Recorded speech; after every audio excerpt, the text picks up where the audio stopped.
How would you like to measure the return on investment of your Facebook real estate ads?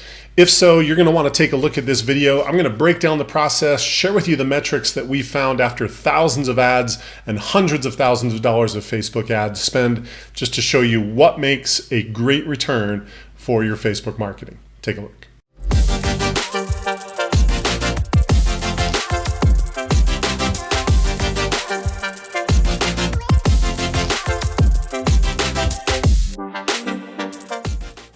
Hey everyone, Kevin Smullin with 2Q Lead Generation Strategies. If you are brand new to our channel, welcome. We're so glad you're here. What we're all about is helping real estate agents just like you generate more leads, set more appointments, and close more transactions. So if you're after more leads, appointments, and transactions, this is the place to be. Please consider subscribing. We'd love to have you here as part of our community. Now, as we get into today's video, just one quick note. Down in the description below, you'll find a quick link for our Facebook Masters class. It's 2 hours chock full of training showing you our process of setting leads or generating leads, setting appointments, and closing deals. So if you want to find out more about that, go check that out. Totally free, 2 hours of your time well spent. Now, as we jump in today's topic about how to determine your rate of return, your return on investment for the money that you're spending with your Facebook ads. So let's get into it and break it down a little bit. The simple answer to the answer to the question is that it's extremely difficult to measure your return on investment simply because of the nature of the sales cycle in real estate, meaning that the leads we generate today, it could be months before they ever turn into any kind of closed transaction as far as, revenue and income for you. So with that being said, it's not like a lot of e-commerce businesses where we can run an ad, sell a $20 to $40 product, and we can easily say this ad generated this much revenue because the sales cycle is really, really short. Well, with real estate, again, we could generate a lead and it could be months or even years before we measure that. So one of the big mistakes people make with Facebook marketing with their ads is they'll run one ad, and then if nothing closes from that, then they say, well, Facebook ads was a waste of time. So that's the challenge, is you cannot measure it that way. So when you're looking to measure your return on investment for your Facebook ads, the simple truth is it's impossible to do unless you look at it historically. It's impossible to say this ad generated this much revenue, this one didn't. If you look at it that way, you're only going to get metrics and numbers that aren't going to help you grow your business, right? So with that being said, let me go ahead and share my screen and show you some of the metrics that I use the most to determine effectiveness. So I'm going to give you 5 different metrics and some of the numbers that we've seen that make the biggest difference of being able to determine how effective and how well your Facebook ads are running. So the first metric is the cost per lead. So when I'm running ads like this that are lead generation ads, you'll notice that here in the results it'll say on Facebook leads. Those are leads that we have generated. So what a typical cost per lead is normally most of my clients are generating leads around $1 to $2 per lead. So cost per lead around $1 to $2. You'll notice here with a lot of the ones that have been done, we're actually well below that, which means the ads have been performing really well. So here where it was about $1 per lead, that's pretty good. $1.31, that's also pretty good. When you're getting below that, that's an ad that's performing exceptionally well. So I've seen this in all different parts of the country, different price ranges.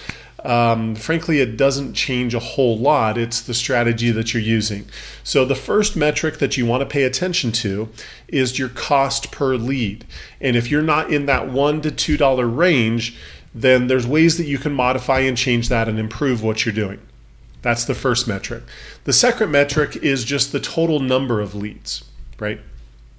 So if I were to filter this by by lead generation to only show the lead ads. So here, during the time that we've been running ads, there have been 611 leads that we've generated off of the Facebook ads. The reason why this metric becomes important is what I find over time is that people are typically able to close about 1% of those. So if we were generating 600 leads, then again, within a 6 to 12 month period, you should be getting around 6 transactions, right? Simply just because it takes time for the sales cycle in real estate is just so long, like I was mentioning. By the time you talk to the person and they commit to working with you and they're pre-qualified and offers and inspections, I mean, it's just a long sales cycle. So from the time that the ad is generated to get the lead to the time that it closes and you're receiving a commission, again, it's just a lot of time that transpires between those two. So the second thing you want to be paying attention to is the number of leads you're generating. And the metric there is if you're closing a roughly about 1%, then you need to be generating at least 100 leads for every transaction that you want to occur. Right? Again, that's the metric. If you're not closing that many, maybe it's 0.5% that you're closing, then you're needing to generate 200 leads for every transaction. So it allows you to be able to do a little bit of math and figure out what your budget should be. So that's the second metric, is just the sheer number of leads.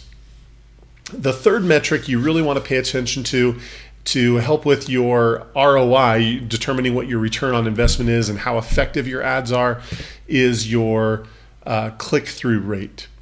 So the click-through rate measures how many people are clicking on your ads, and depending on the style of ad that you do and how it's set up, it'll also vary. You'll notice with this one there wasn't even anything for them to click on, and so it wasn't pulling. But you'll notice with a lot of these, a good click-through rate is anything higher than 5%.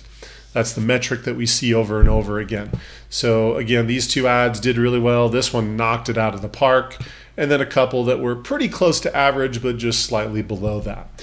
So again, 5% is what I would tell you. That's basically 1 out of 20 people who are clicking through and going to that.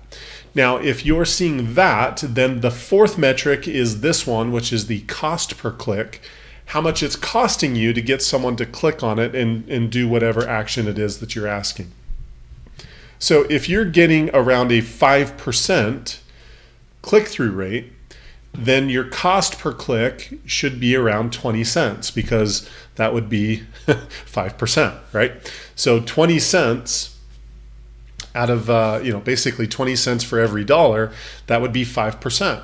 And so that's kind of the numbers that we're looking at. You'll notice a lot of these were right around there. And again, the ones that performed a little worse, a little bit higher and around that. But 20 cents as far as your cost per click is kind of what we see as an average. And then the other one that you really want to pay attention to is your cost per impression. In other words, how much it's costing to have your ad shown. So Facebook, the way that an impression, just so we're speaking the same language, is it's just measuring total number of times the ad was shown. Has nothing to do with whether someone clicked on it, whether they filled out a lead form. It's not measuring any of that. It's just total times your ad was shown. And that is going to be measured right here in this column called impressions. So what you'll typically find, and it does vary because it's an auction system, meaning that the more advertisers there are, they're offering to pay more to have their ad shown. So you will see some variations just depending on how many advertisers there are. The date that I'm recording this is November 16th of 2020. So next week, you're going to start getting into all the Black Friday advertising, which means that with all of that Black Friday advertising, there's going to be a ton of advertisers advertising next week that don't typically run ads next week. because they want to advertise all of their Black Friday specials. So with that, what you'll find is based on the auction system, your cost per impression is going to go up significantly just because you're going to be flooded with more advertisers than what there normally are. But with all of that being said, the typical cost per impression that we see is roughly 1 cent per impression. So meaning for every $1 that you spend in ads, roughly your ad will be shown 100 times, 1 cent per impression. So with that being said, you'll notice here, $64.68 was spent, which at 1 cent, it would mean the ad would be shown 6,468 times. Well, you'll notice we're slightly above that, right? Here's one where it should have been shown 1,049 times, and we're slightly below that. So it was costing just a little bit more than 1 cent per impression. Again, you will find variations just depending on how many advertisers are advertising in your space. But again, 1 cent is kind of the number that we see. The reason why 1 cent is such a significant thing to pay attention to is think about other forms of advertising, right? So when you think about buying a billboard and people are driving by and looking at the billboard, 1 cent per impression is probably a lot less than what you're spending for that billboard. When you look at direct mail, 1 cent per impression is a whole lot cheaper than one postcard.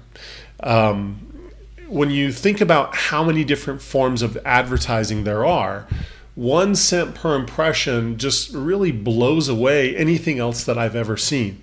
I've never seen anything that comes close to that, which is why I'm a huge fan of Facebook ads, for those of you who have watched my channel for any period of time. So when you factor in all of these things, these are just kind of numbers and benchmarks and metrics that kind of give you an idea of how your ads are performing.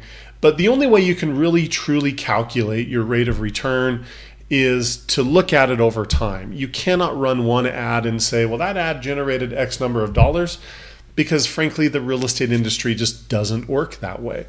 One of the things we find over and over again that also makes it extremely difficult to calculate the effectiveness of your ads that you're running on Facebook is one of the things we teach a lot is how to market to your sphere of influence, how to upload your list, run ads to them, and keep in front of your warmest market. If you don't know how to do that, I'll put a link to the tutorial right here. But it becomes difficult to measure because if we've been running ads to that group, for 12 months, and out of the blue somebody contacts you, it's hard to say whether your friend called you because of one specific ad or just all of them that you've seen. This is why really the most effective way is to look at the revenue that you've made over 12 months and then to look at what you've spent over 12 months and calculate your rate of return doing that. That's really the most effective way because it's just so impossible to say this one ad generated these transactions. Very, very rarely in the real estate industry is there that direct correlation with your ads. So again, my advice to anyone who wants to measure the effectiveness of their ROI, look at it historically, look at these benchmarks. That's going to give you some real good signs about how your ads are performing and what kind of revenue you should be seeing from what you're doing. So hopefully that was helpful, being able to break down your return of investment on your Facebook ads for real estate agents. With that, if you found this helpful, return the favor, click that little thumbs up button down below, give us a like. That helps us tremendously and we appreciate your support. Also, if you're curious about our services, some of the other things that we do, I get people asking me questions about some of the tools and things that we use to do what we do. Again, you'll find tons of information down in the description below. Go check those out. I'm going to put up a couple videos right here, more tips and tricks, more strategies to help you grow your business. And if you haven't considered subscribing to our channel, please subscribe. We put out new content, new videos like this every single week to give you the latest tips and tricks and strategies to grow your business. With that, that's everything. If we can help you grow your business, please contact us. We'd love to help you. Otherwise, make it a great week, keep crushing it, and we will talk to you soon. Take care.